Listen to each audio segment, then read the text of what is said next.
Everybody loves fireworks. The lights, the colors, and of course, the big boom.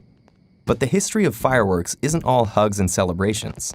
Long before epic fireworks displays, chemists in China invented the key ingredient that propels those bright lights into the sky. That invention was what we now call gunpowder.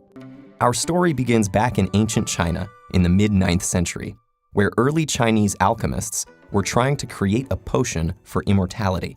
Instead, what they created was a flammable powder that burned down many of their homes. They quickly realized that this black powder, which they called fire medicine, was precisely the opposite of something that would make you live forever. In these early days, the Chinese hadn't yet figured out how to make the powder explode.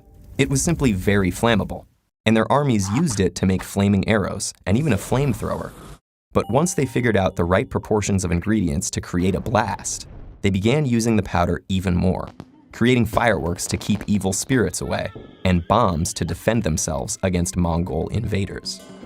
It was these Mongols, most likely, who spread the invention of gunpowder across the world. After fielding Chinese attacks, they learned how to produce the powder themselves and brought it with them on their conquests in Persia and India. William of Rubruck, a European ambassador to the Mongols, was likely responsible for bringing gunpowder back to Europe around 1254.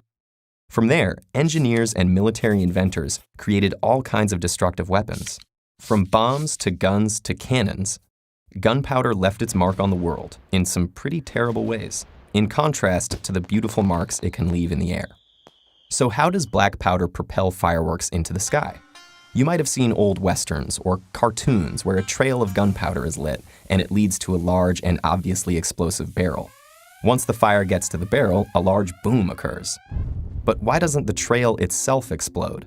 The reason is that burning the powder releases energy and gases. While the trail is burning, these are easily released into the surrounding air. But when the gunpowder is contained within the barrel, the energy and gases cannot easily escape and build up until, boom.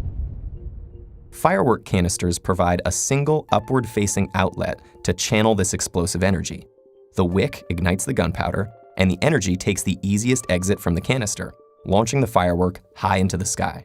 The flame then makes its way through the fireworks encasing, and the same reaction occurs high above our heads. So while the Chinese alchemists never found the compound for eternal life, they did find something that would go on to shape all of civilization, something that has caused many tragic moments in human history, and yet still gives us hope when we look up in celebration at the colorful night sky.